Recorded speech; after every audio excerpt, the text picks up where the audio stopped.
panicking at that thought. Do you think men are scared that women have options now? I think the wrong men are scared. Maybe you don't want to get past it though. Maybe like you want to find the ick.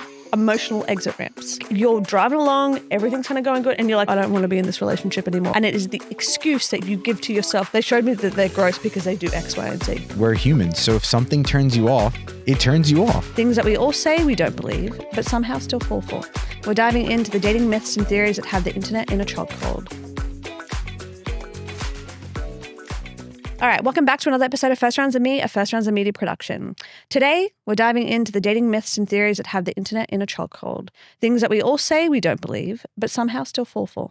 We're unpacking why healthy attention makes us run, why wife material is a dying concept, and why nice guys aren't finishing last, they're just expecting applause for basic decency. So if you've ever blocked someone because they said yummy, panicked because somebody texted you back way too fast, or trauma dumped on a second date and called it chemistry, this episode is for you. Get off your phone. Every single time that I have to do an intro, you're on your phone and it's rude. Speaking of, okay, so this first theory, I don't think we're going to have enough time to go through all of them, but I'm just going to pick up the highlight ones, all right? Cool. So I wrote a blog recently titled The One Dating Trend Secretly Keeping You Single. The one dating trend secretly keeping you single. Do you know what it is, considering he never reads my blogs? The one dating trend. That's secretly keeping you single. Being on social media. No, it's the ick. Still. Yes. So the ick is still a thing. It is still a thing and it is running rampant. So the blog basically, and from my perspective, unpacked the internet's obsession with the ick and how it's quietly sabotaging real connection. While an ick may feel like a red flag, the ick is often just like a fear response, a defense mechanism dressed up as a deal breaker. And so instead of giving people a real chance, we ick and flee to avoid vulnerability. Right? So it really is flipping it on its head. And a lot of it goes into the fact that we are building like emotional intimacy online versus actually being in person. We were just saying this with the last episode we recorded, of the fact that people think an ick is an ick through like a phone, but if you're actually in front of somebody, you lean more into it and it's not as like harsh or crazy. So I want to go into why we kind of use icks as like emotional exit ramps. Why we automatically like something. Literally someone can say yummy, or like the classic one where someone like claps when a plane lands. And then they'll text their friend group and just be like, this is the grossest thing that anyone's ever done. This is so disgusting. Ugh, ugh. Okay. I think digital icks are a little immature, in my opinion. Mm-hmm. Why we do them, I think that we don't know what we're looking for and we're just fully lost. Mm-hmm. Physical icks, however, I'm not fully opposed of. Give me an example. Okay. And again, not to say that they're appropriate, but you can't control what gives you what your body tells you. Okay. Yeah. I was on a date once and we were having cheese doodles and we ended up kissing and I didn't like her cheese doodle breath. And is it fair to her? No, we were eating cheese doodles. I probably had the same breath. Something in my body was turned off. That's the ick. And it turned you off forever? I saw her differently. Because she had cheese doodle breath because you were also eating cheese doodles. Which means she wasn't the right person for me, because how could something so ridiculous give me the ick? I just think it's immaturity across. I'm not saying that I haven't done it before. I've most definitely done it before. And I understand and agree with, in a sense, of what you're saying in terms of the fact that like maybe that person's just not for you, and that's why you can allow something so like insignificant and minute to like really change the way in which you view somebody. But to me, that's emotional immaturity. And to me, it is, and this is what I wrote about in the blog, if you ever read them, is the fact that it literally is an emotional exit ramp. It goes, all right, I'm subconsciously looking for something that's going to turn me off of this person. So they've given me something here. I found something, see you the fuck later. Yeah, I mean, I don't think it's as simple as that. I think a lot of people exaggerate the ick. I think we do pull on the ick just to get out of situations, especially in this microwavable world we live in, where it's like, okay, I'm talking to 5 people and 3 of them are giving me the ick, so they're out. And all this roster culture that we exist within. Yeah, but I do think we're humans. So if something turns you off, it turns you off. I just urge people, in a broader sense, in the sense of being intentional and kind of genuine, right? If you are if you're dating somebody, if you're on a couple of dates with somebody, even if you're on the first date with somebody, and they're pinging off left, right, and center, giving you all of these quote unquote green flags. And there is something, physical or not, that gives you the ick. I urge you to pause for a second and to lean into that feeling versus being like wholeheartedly turned off. Like really think to yourself, why is this turning me off? I agree with that. I think that's a very mature way of doing it. And I think you gave me an ick on our third date. What did I do? You rolled your window down, were shouting at protesters and screaming. It was justified. And I literally thought like, I remember I was like, calm. Because it was a third date, so I didn't really know you. I was like, yo, calm down. Like, you're fucking, what are you doing? Are you crazy? And you kind of were arguing with me, and we were driving, and I was like, there's no way. Like, I'm dating this person. Like, that is an ick to me. But I calmed down. I was mature enough to be like, okay, you didn't like that. Let's just let it linger there for a bit. Yeah, versus just like instantaneously getting turned off and like shifting the way in which you view somebody. I think it's okay. People are different. Like nobody is going to be exactly the way that you want them to be. And that's the beautiful thing about life. I also think that sometimes those icks actually turn into things that you find like comically adorable about somebody as well. Like you gave me many icks to begin with. And now they're things where even like physical or not, and now they're things that I'm like, oh, that's really adorable that he does. Yeah, but I think you summed it up, right? Like be emotionally intelligent enough to sit with the ick and be like, okay, is this something that maybe you don't want to get past it though. Maybe like you want to find the ick. That's what I'm trying to say. I think that more often than not that people today are literally trying to find the ick. They're giving them, they are, and I'll say it the third time, emotional exit ramps. Like you're driving along, everything's kind of going good, and you're like, oh, I don't want to be in this relationship anymore. Or I don't want to be dating this person anymore. And it is the excuse that you give to yourself to be like, oh, see, look, they showed me that they're gross because they do X, Y, and Z. You know? I'd love to hear people's icks though, because then I can get into specifics of if I think the ick is justifiable. Honestly, that's actually a really good episode. Everybody comment your icks, like your greatest ick or the weirdest ick that you've ever had, and then we will let you know if that's justifiable or There not. you go. Speaking of icks, a very specific one that people seem to have is called it's the green ick. Green flag ick, should I say. Okay. So he's sweet. I'm going to say it from a female perspective. He's sweet. He's thoughtful. He texted you back in 3 minutes, and somehow you feel nauseous. Sometimes when someone is too emotionally available, it weirds us out. And the why behind it is because people are probably not used to like a healthy type of love, particularly in the day and age that we exist within. People want to act a little bit too cool. Like there's something about having a little bit of mystery that makes you more appealing and all these kind of things. And I know that we kind of differ on this because we've talked many times about you're like, it's actually really hot when someone's busy, right? But I think there's a difference between being like busy and legitimately like actively like you have a very full life versus fake being busy. And then if people are too emotionally available, what's wrong with that? If people are emotionally available to you in the very beginning of dating, what's wrong with that? Yeah, no, we disagree. So, but give me your perspective because I can't understand it. Okay, so you go on a date with somebody, they're sweet, they're nice, and you text them after and they respond right away. That's okay. Like I think that's totally okay. And it's actually one of my tips for a first date for people. Like if you don't know when to text somebody after a good first date or just to kind of gauge their interest, just say like, hey, did you get home okay? And then that's like such an easy thing to respond to. Mm-hmm. Which again, if you respond right away or you text that person that right after the date is done, right? Give them 20 minutes to get home. There's nothing wrong with that. Where we differ is if every time I text you, you respond right away, it makes me think a few different things that I don't like. One, you're either always on your phone, which I don't like that. Like, I don't like when people are always on their phones. You know this. Everyone in the subway, everybody's on their phones. It bothers the shit out of me. Except when Joe's on his phone, and then it's totally okay. So I don't like when people are on their phones. I think that is losing touch with reality. Yes. It does mean that you're not busy. Let's say this happened 3 times in a row where you literally responded right away and you guys didn't talk for a couple hours. Do you have nothing to do? Like you're on your phone. Like you're not busy at all. Like I just happened to get so lucky that the 3 times I text you for the first time that day, you responded right away. That person's on their phone for work, right? So that's their job is to be on their phone. Say for instance, like think of Sophia, our social media manager. That's her literal fucking job is to create content. Wait. Mm-hmm.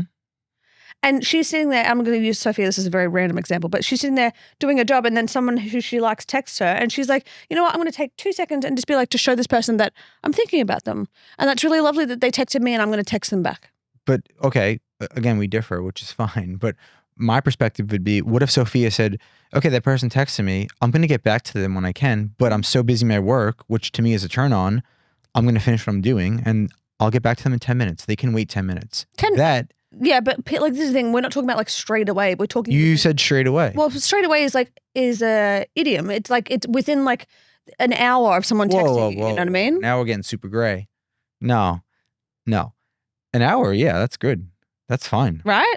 You said straight away. Okay, you said the first minute. Apologies. I did not say. You said the first few Rewind minutes. the tape, Miles. I did not say the first few minutes. I didn't say the first few minutes at all. Okay. Second of all, also, I think this leads into, this is an interesting perspective. And like, I respect your opinion. I don't necessarily agree with it, but I respect it.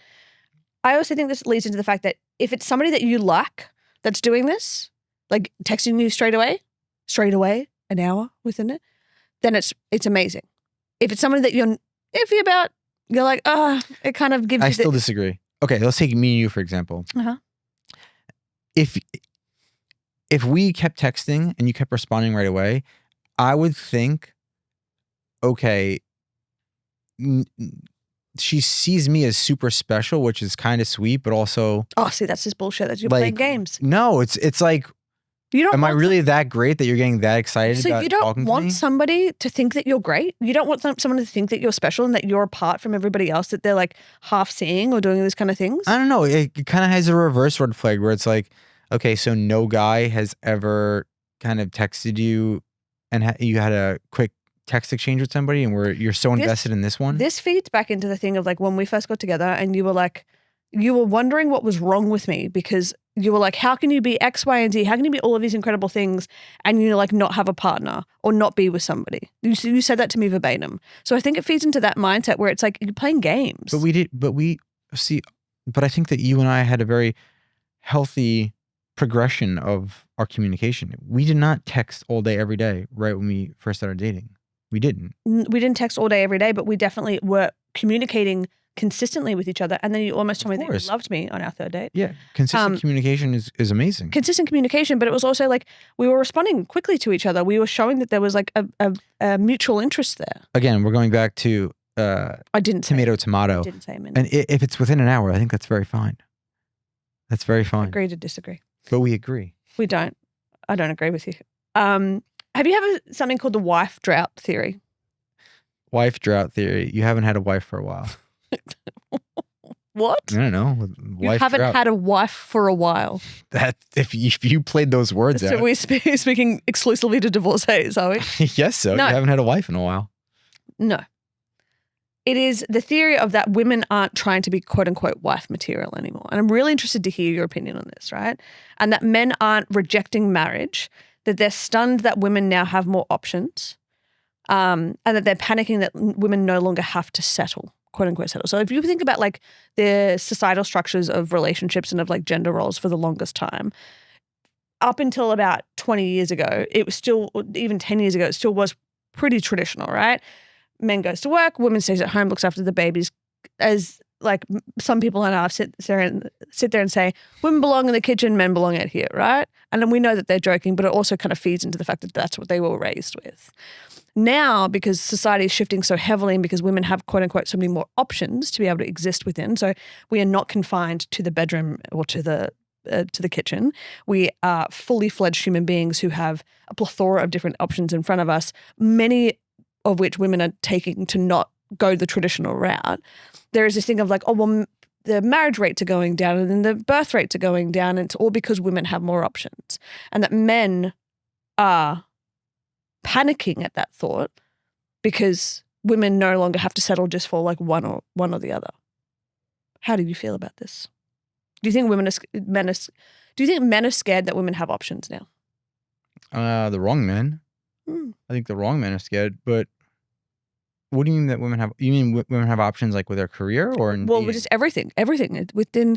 They don't have to like, even if, and this is like so nuanced and I feel like I'm kind of butchering the explanation of it, but like even with something, yes, with career, 100%, right? We have so many more options within that realm.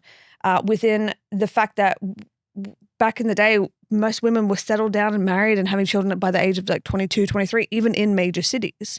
The fact that we don't need to wait on our quote unquote biological clock because we have so much technology and advancement in terms of like egg freezing and all of these kind of things. And so we're not running on this like societal expectation that like by this age you do this and by this age like everybody should have this kind of done. The options for women have opened up so much more, which in turn have I men. totally agree. I think, well, it's obvious that options for women have opened up so much more, and that's amazing. That's beautiful.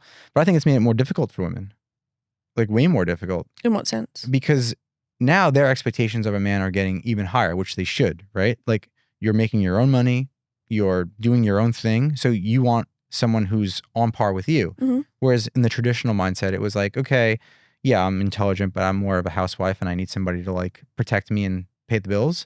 But now women are elevating themselves so much that they expect a male to be elevated so much. And I hate to break it, but there's not that many elevated men on the market. But do you not think that it should push men to be more elevated, to strive for more, to offer more? Yeah, maybe. Will they? I don't know. But I do think it's getting more challenging for women. And I think that they should. It's also interesting too, right? It's kind of mixing the modern with the traditional, where you'll have these women who are super successful, but they still don't want a guy who makes less than them. And it's kind of interesting, right? Where you're doing so well, you have this great career, but you still want a guy who makes more money than you, which goes back to what I was saying earlier. It's like your expectations are going even higher. And maybe there's not enough men out there who hit those benchmarks. Also, there's like an age thing here that I read something a while back where a woman's best time to find a partner is like 25 to 30.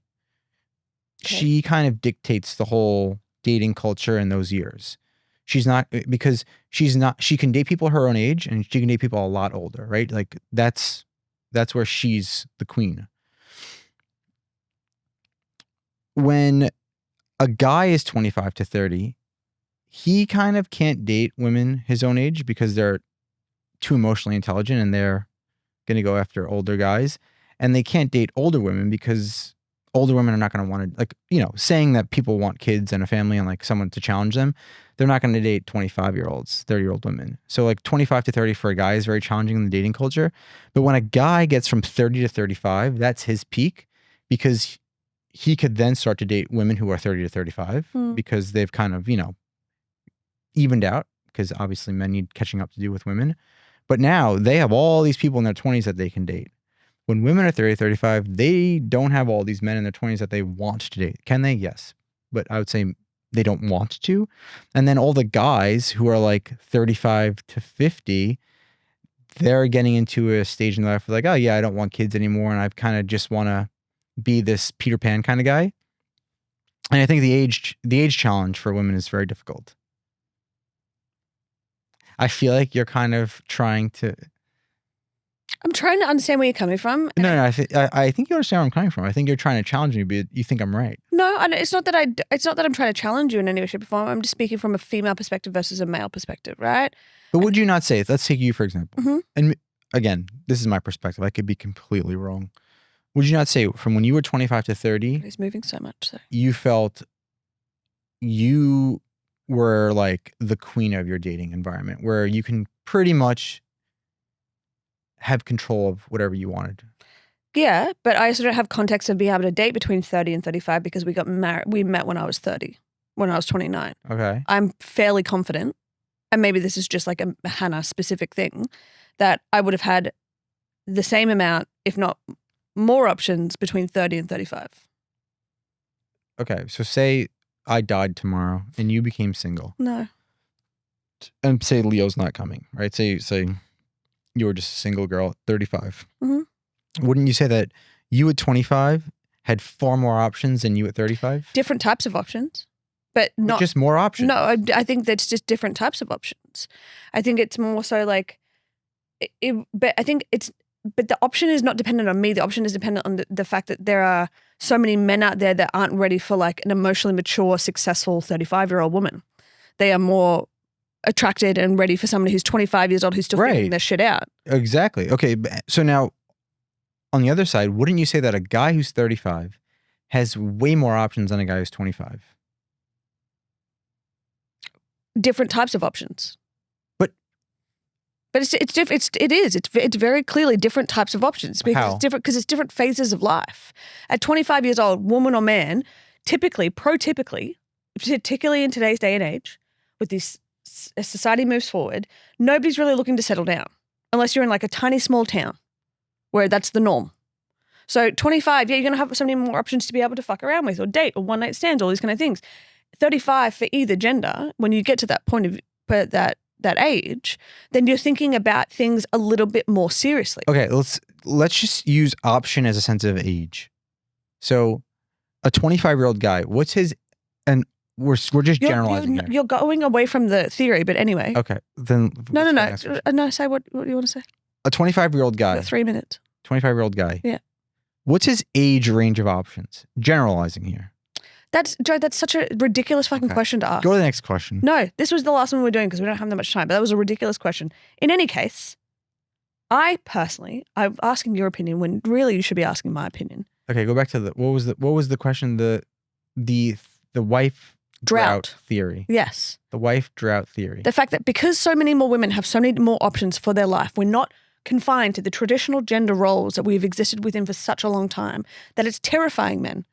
That men are now going, oh, fuck, they're kind of on the back foot. Like our partnership now in a relationship requires actual partnership. Like men can't come and be like, okay, well, I will provide for the household. Be like, yeah, fuck okay, you, I can do it too. Totally agree with that. And I think what I was saying earlier, I know we veered off on this whole age thing. I veered off on this whole age thing. But yes, because women have so much control of their lives now, they still want somebody who challenges them, and men are not catching up to the challenge. They're not catching up. Rising to the They're occasion. not rising to the occasion. And I think that's where men are starting to and need to, maybe they're just starting, but need to be more emotionally intelligent, because things like protection and things like money are not the things they could hold their foot on anymore. Now it's, okay, I have to be emotionally mature enough to be on par with my partner. Because you cannot provide the same things that you've done notoriously throughout history and just have that be that, because women are able to provide that for themselves. That was an incredibly astute answer. One that I wholeheartedly agree with. I think that men need to be able to evolve and offer different things than they have traditionally done in the past. As I said, when partnership is actual partnership now. Like we have somewhat of a traditional set of roles in our house, right? But that does not mean that you're not constantly having to kind of go, oh shit, well, Hannah earns her own money and she does this and she does that. Like I have to rise to the occasion in different ways, and vice versa as well. It's not just men who have to pick it up. It's women who sit there and go, okay, if I want X, Y, and Z in my life, then I have to figure out a way to be able to get it. And if I want a partner that wants to do X, Y, and Z, then I have to figure out how to be able to go hand in hand. Yeah, I think if women are leveling themselves up monetarily, they are going to contribute monetarily, and men need to rise themselves up emotionally and contribute emotionally. You're so smart. Such a smart man. I have many more theories, but we'll just have to talk about them on the next podcast. Okay. Want to do the outro? Thank you guys for listening. Check out one of our past episodes. Please subscribe. It really helps us go a long way. We will see you next time. Happy dating.